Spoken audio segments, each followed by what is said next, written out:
Hello दोस्तों, स्वागत है आपका अपने चैनल हिंदी मिरर पर। दोस्तों, जैसा कि आपको पता है, आपका प्रैक्टिस सेट मैराथन चल रही है। 18 सेट आप कर चुके हैं और बहुत ही अच्छे आपके सेट जा रहे हैं।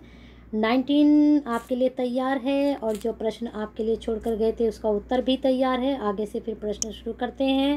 पहले जो प्रश्न आपके लिए छोड़ा था 51, मैंने कहा था ना कि 51 आपके लिए छोड़े जाते हैं, तो आपने उसका उत्तर सोच के रखा होगा।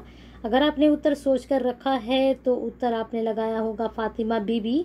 आपको मैंने उसमें दिए थे ऑप्शंस, लेकिन यहाँ पर सिर्फ मैं आपको एक्सप्लेन लेकर आई हूँ। इसमें देख लीजिए क्या है, इसकी जो है डिटेल क्या है। सुप्रीम कोर्ट में जज बनने वाली जो है फातिमा बी 1989 थी। इसके पश्चात जस्टिस सुजाता मनोहर, जस्टिस रूमा पाल, जस्टिस ज्ञान सुधा मिश्रा और जस्टिस रंजना देसाई को सुप्रीम कोर्ट का जज नियुक्त किया गया। तो आपको प्रथम तो पता चली ही, प्रथम जो थी महिला फातिमा बीवी थी जो 89 में बनी थी सुप्रीम कोर्ट में जज।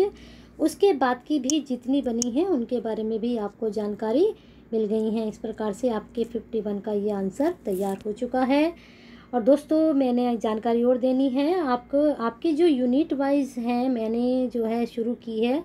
कल शाम ही वीडियो अपलोड की थी आपकी अर्थव्यवस्था, जो आपकी 6 यूनिट है, तो उसको भी ज़रूर देखिए क्योंकि वहाँ पर बहुत ही उम्दा। यहाँ पर तो मैं आपके लिए मिक्स ये आपकी मैराथन है, लेकिन मैंने सोचा आपको यूनिट वाइज भी तैयारी कराते चलें। हर एक यूनिट के जो है आपको देते चलें कंटेंट, जिससे आपका अलग से यूनिट की भी तैयारी होते रहे और मिक्स में भी आप तैयारी करते रहें। तो इस तरह से अगर हम लेकर चलेंगे तो शायद हमारी अच्छे से तैयारी हो जाएगी सामान्य अध्ययन फर्स्ट पेपर की। और वीडियो पसंद अगर आ रही हैं आपको तो लाइक एंड शेयर तो करते रहिए। और जो दोस्त उनके लिए हैं जो आज ही जुड़े हैं हमसे, तो सब्सक्राइब तो ज़रूर कर लें, बेल आइकन को हिट कर दें, जिससे नई वीडियो के नोटिफिकेशन उनको मिलते रहें। चलिए, दूसरा प्रश्न। केंद्रीय शासित राज्य का अपना हाई कोर्ट है। आंसर आपको नज़र आ ही रहा है, पांडिचेरी, दिल्ली, चंडीगढ़, लक्षद्वीप। तो किसका है? सी का है, दिल्ली। दिल्ली एकमात्र केंद्र शासित प्रदेश जिसका अपना हाई कोर्ट है। शेष केंद्र शासित प्रदेश किसी न किसी हाई कोर्ट के अंतर्गत आते हैं। चलिए देखते हैं डिटेल इसकी। केंद्र शासित प्रदेश पुदुचेरी, मद्रास, चंडीगढ़ पंजाब हरियाणा, लक्षद्वीप केरल, अंडमान कोलकाता, दादर नगर हवेली और दमनदीप मुंबई। ठीक है, तो कितनी अच्छी जानकारी आपको यहाँ मिल चुकी है। एक के साथ कई सारे क्या मतलब सभी केंद्र शासित आपको प्रदेश यहाँ पर पता चल चुके हैं। चलिए आगे देखते हैं। संघ लोक सेवा आयोग की उत्पत्ति संबंधित है। यहाँ पर ये उत्तर आपको सीधे सीधे दिख रहे हैं। चलिए अब देखते हैं। संघ लोक सेवा आयोग की उत्पत्ति संबंधित है 1909 अधिनियम, 1919 अधिनियम, 1930 अधिनियम या फिर 1947 अधिनियम। तो लगा लीजिए जल्दी से आंसर। अगर आप इसमें लगा रहे हैं 53 में, क्या जल्दी से लगाइए, सोचिए मत। कुछ आंसर ऐसे होते हैं कि आपको सोचने की ज़रूरत नहीं होनी चाहिए, क्योंकि कई बार आप प्रैक्टिस कर चुके हैं। क्योंकि ये आपका प्रश्न शायद उसमें भी आया है जो आपके मिक्स जो चल रहे हैं। तो देख लीजिए इसका आंसर आप क्या लगा रहे हैं। अगर आप लगा रहे हैं इसका आंसर बी, तो आप बिल्कुल सही हैं, 1919 अधिनियम। चलिए डिटेल चेक करते हैं। लोकसभा आयोग का गठन प्रावधान भारत सरकार अधिनियम 1919 में किया गया था। इसके तहत वर्ष 1926 को संघ लोकसभा आयोग का गठन किया गया। बहुत अच्छी जानकारी। भारत के संविधान में प्रथम संशोधन कब किया गया था? बहुत ही अच्छा प्रश्न, यूनिक प्रश्न एकदम से आपके लिए, और ये शायद आपको तैयार भी होगा, है ना।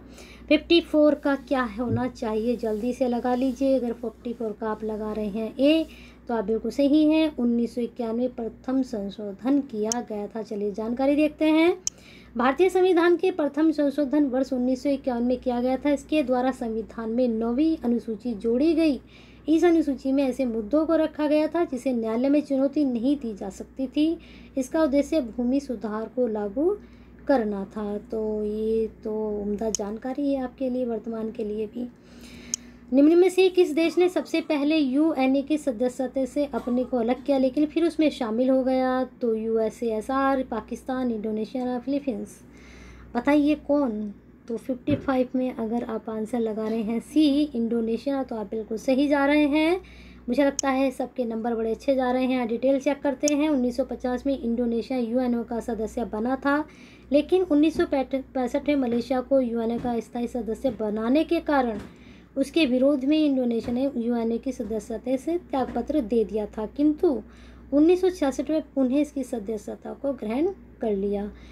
मतलब कब ली, कब छोड़ी, फिर दोबारा कब आए, सारी जानकारी आपको प्राप्त हो गई है। नेक्स्ट प्रश्न है, अंतर्राष्ट्रीय न्यायालय में कुल न्यायाधीश होते हैं 11 जज, 15 जज, 17 जज, 21 जज। बहुत अच्छा प्रश्न है, पूछा जाता है ये प्रश्न, हमेशा ही मैंने देखा है एग्जाम में आता है ये प्रश्न। तो अगर आप लगा रहे हैं बी 15 जज तो आप बिल्कुल सही हैं। अंतर्राष्ट्रीय न्यायालय में 15 जज होते हैं, यहाँ इसकी आप जानकारी देख सकते हैं। हजारों तिब्बतियों के साथ दलाई लामा ने कब भारत में शरण की मांग की? 1959, 1961, 1963, 1965। तो लगा लीजिए कब की। काफ़ी अच्छा प्रश्न भी बन सकता है एग्ज़ाम के पॉइंट ऑफ व्यू से। तो हम अगर लगाते हैं इसमें क्या, जल्दी से लगा लीजिए आप लोग भी। तो अगर आप लगा रहे हैं ए, हमने तो लगाया ए, अगर आपका भी यही है तो बिल्कुल सही। तिब्बत में चीनी हस्तक्षेप के कारण चीनी तिब्बतियों के विरोध को कुचलने का पर आमादा था। तब तिब्बती धर्मगुरु दलाई लामा ने अपने हजारों अनुयायियों के साथ भारत में शरण ली थी। यह घटना वर्ष 1959 के दलाई लामा को वर्ष 1989 में नोबेल शांति पुरस्कार प्रदान किया गया था। तो 1959 में उन्होंने शरण ली थी और 1989 में क्या हुआ, नोबेल पुरस्कार मिला। ठीक है। भारत में लोकसभा विधानसभा निर्वाचन में निर्वाचन क्षेत्रों का स्वरूप है क्या है? 1 सदस्य, द्विसदस्य, त्रिसदस्य, 4 सदस्य। क्या पूछ रहे हैं? लोकसभा विधानसभा निर्वाचन में निर्वाचन क्षेत्रों का स्वरूप क्या है? तो अगर आप लगा रहे हैं ए 1 सदस्य तो बिल्कुल सही जा रहे हैं। डिटेल चेक कर लेते हैं। भारत में लोकसभा और विधानसभा के चुनाव हेतु निर्वाचन क्षेत्र का निर्धारण होता है तथा प्रत्येक निर्वाचन क्षेत्र में 1 सदस्य का चुनाव किया जाता है। अतः निर्वाचन क्षेत्र का स्वरूप 1 सदस्य है या फिर होता है। अगला प्रश्न, भारत में बजट लागू करने वाली नोडल एजेंसी है कौन सी है? नियंत्रक या महालेखा परीक्षक, संसद, वित्त मंत्रालय, नीति आयोग। जल्दी से लगा लीजिए आंसर। अगर आप लगा रहे हैं सी वित्त मंत्रालय तो बिल्कुल सही। ये तो देखने से ही पता चल रहा है ना बजट लागू। चलिए डिटेल यहाँ चेक कर लीजिएगा आप। अगला प्रश्न हम देख लेते हैं। सितंबर 1996 में कितने राष्ट्रों ने व्यापक परमाणु निषेध संधि पर हस्ताक्षर किए? 1996 में 69, 70, 71, 85। तो आंसर क्या हो सकता है इसका? जल्दी से आप लगा लीजिए। अगर आप लगा रहे हैं 71 तो बिल्कुल सही जा रहे हैं। चेक करते हैं। सितंबर 1996 व्यापक परमाणु निषेध संधि CTBT पर कुल 71 देशों ने हस्ताक्षर किया था। भारत में इस संधि पर अभी तक हस्ताक्षर नहीं किए गए। वर्तमान में कुल 184 राष्ट्रों ने इस संधि पर हस्ताक्षर कर दिया है। दोस्तों प्रश्न पता है ना कहाँ से बन रहे हैं आपके? सामरिक हथियार परिसीमन संधि प्रथम एवं द्वितीय पर हस्ताक्षर हुए 1972 और 1979, 1970, 1971, 1975, 1978 या फिर 1968 और 1970। सामरिक हथियार परिसीमन संधि प्रथम या द्वितीय पर हस्ताक्षर, पहले प्रथम है फिर द्वितीय, कौन सी हो सकती है? अगर आपने लगाया है ए तो आप बिल्कुल सही है। 1972, 1979 प्रथम एवं द्वितीय। दोस्तों अगर मैं प्रश्न करा रही हूँ तो प्रश्न आपको पता होने चाहिए कि कहाँ से आपके प्रश्न बन रहे हैं, कौन सी यूनिट से बन रहे हैं, कौन से टॉपिक से बन रहे हैं, क्योंकि हर यूनिट में अलग अलग टॉपिक हैं और एक एक यूनिट में कम से कम 3 टॉपिक तो हैं, ये 3 से ज़्यादा भी हैं।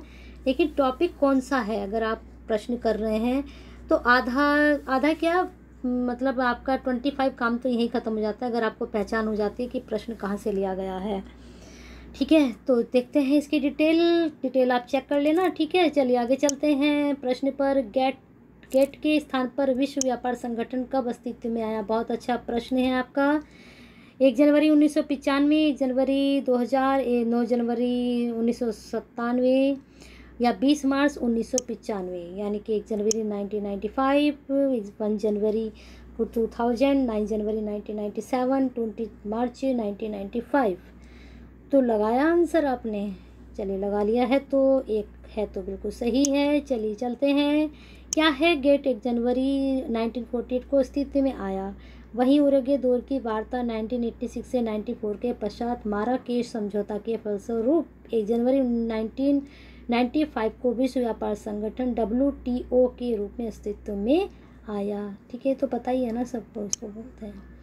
अगला प्रश्न है, आरंभीय नाभिकीय प्रदायक समूह में कितने राष्ट्रों का प्रतिनिधित्व रहा? नाभिकीय प्रदायक समूह में 5, 6, 7, 8। बहुत अच्छा प्रश्न है, शायद नहीं पढ़ा हो कहीं, यहाँ मिला है तो नोट डाउन कर जरूर करें। तो कितने हैं? 7 हैं। ठीक है, चलिए इसका डिटेल चेक करते हैं।